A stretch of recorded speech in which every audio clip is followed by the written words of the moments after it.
All right. Ready to dive into something kind of different? It's way more interesting than it sounds, though, I promise. We're talking rendering waste.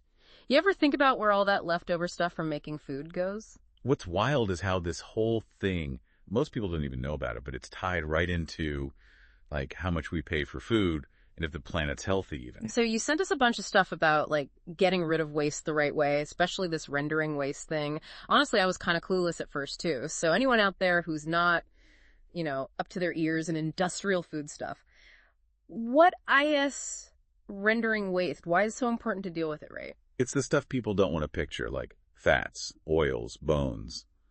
Basically, whatever's left after meat and food gets processed. Imagine your kitchen scraps, but times like a million. Okay, so mountains of byproducts. I'm already seeing why we got to be smart about how we get rid of it. But before we get to that, why should this matter to, like, regular people, besides just, not wanting a planet drowning in chicken fat? It's bigger than just gross out factor, right? If you just dump rendering waste, you can mess up water, pump out bad stuff that heats up the planet, even make people sick. Plus, get this waste can actually be worth a ton if you handle it right. So we're talking environment A&ED money. Speaking of doing it right, one name kept popping up, GreenFlow. Not a paid ad or anything, but they seem to be doing really interesting stuff with this whole sustainable rendering waste thing. GreenFlow is a perfect example of how some companies are taking something that used to be a pain, waste management, and turning it into a win. They're not just tossing stuff out, they're figuring out how to recycle it, use it again, even make money from it. Wait, hold up. Did I read that right? They've got this one tree planted thing going on. Every time they do a service, they plant a tree. Seriously, I'm already picturing a whole forest paid for by, It shows you how, when you go about sustainability right, you can actually make a real difference. They're not just doing less harm, they're making things better. But there's more to it than just trees. GreenFlow's got this whole system figured out. Okay, so let's break down this GreenFlow magic. What are they actually doing with all this rendering resource? I guess that's what we should call it now. There's no one-size-fits-all magic solution. It's more like they tailor it to whoever they're working with. They start with a deep dive into the waste itself. What kind of waste is it? What problems come with it? It's like a custom suit, but for your trash. So much more complicated than I thought. No easy answers, huh? So what happens after they've analyzed everything? Then they build a plan just for that client, a disposal plan. But they always go for the eco-friendly way, first and foremost. We could be talking about high-tech recycling or even something called anaerobic digestion. You use bacteria to break down the waste and make biogas. And guess what?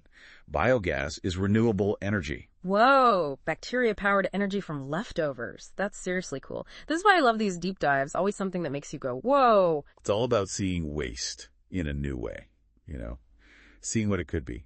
Now, GreenFlow is also big on something that might sound kind of boring. Compliance. Yeah.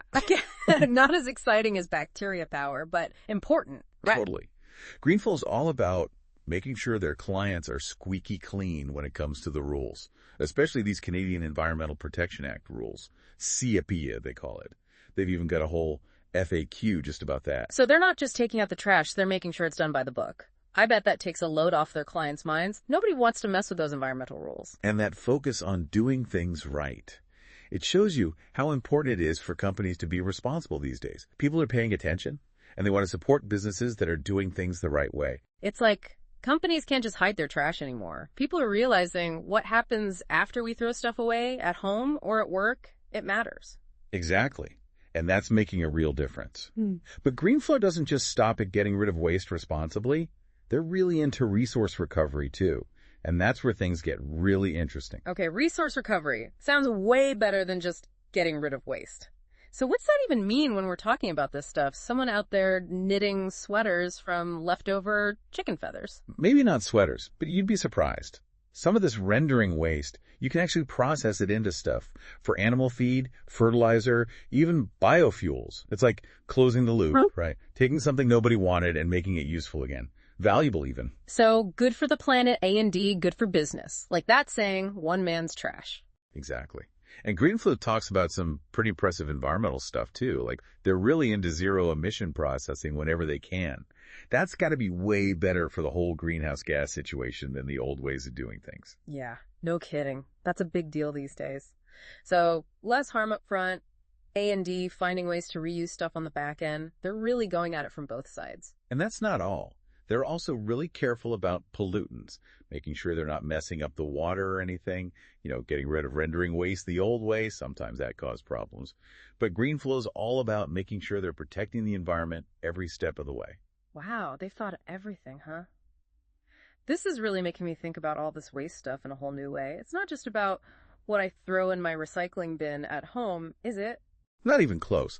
And GreenFlow's great and all, but they're not the only ones doing this. This isn't just about one company, right? It's about seeing how this is a much bigger trend. All kinds of businesses are starting to realize that sustainability, it's not just good PR.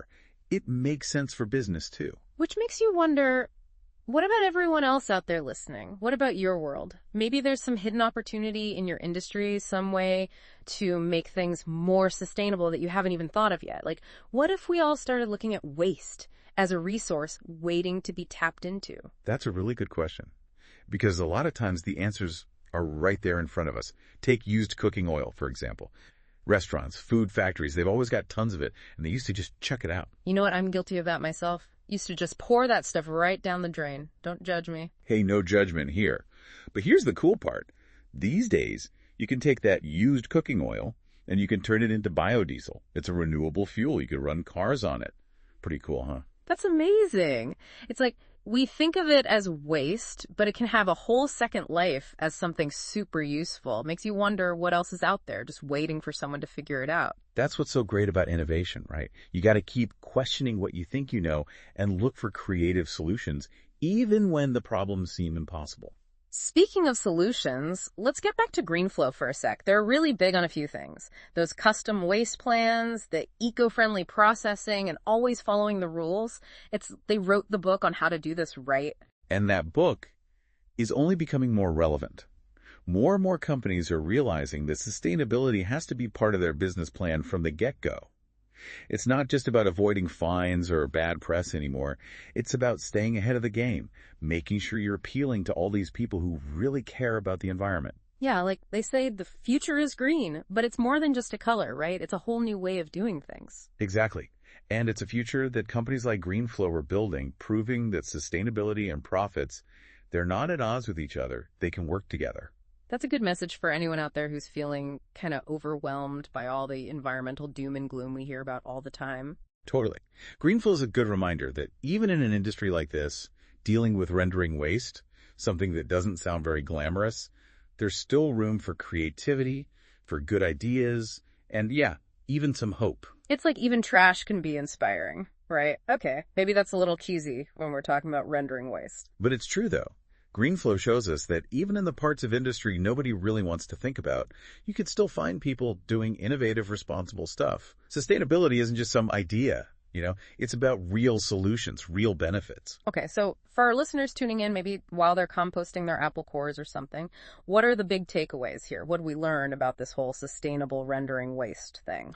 First off, rendering waste. It's a huge GE deal, even if most folks have never even thought about it. We're talking mountains of leftovers from processing meat and food, right?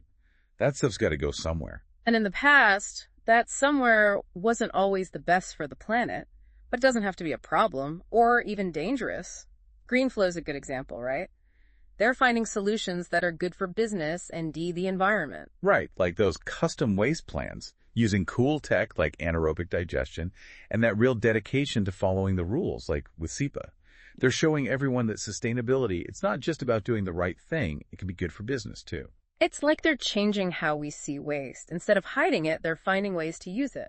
Which, I guess, brings us to our final thought for everyone listening. We dug into a pretty specific topic today, but what we talked about, it goes way beyond just rendering waste. Think about your own waste products, right? It could be in your kitchen, at your job, or just in your everyday life. What if we stopped thinking of that stuff as trash and started seeing it as potential? That's a big one, right? Changing how we see things, that's where the real change starts. So keep those questions in mind, stay curious, who knows what you might come up with. That's all for today's deep dive into the actually kind of fascinating world of sustainable rendering waste. Until next time.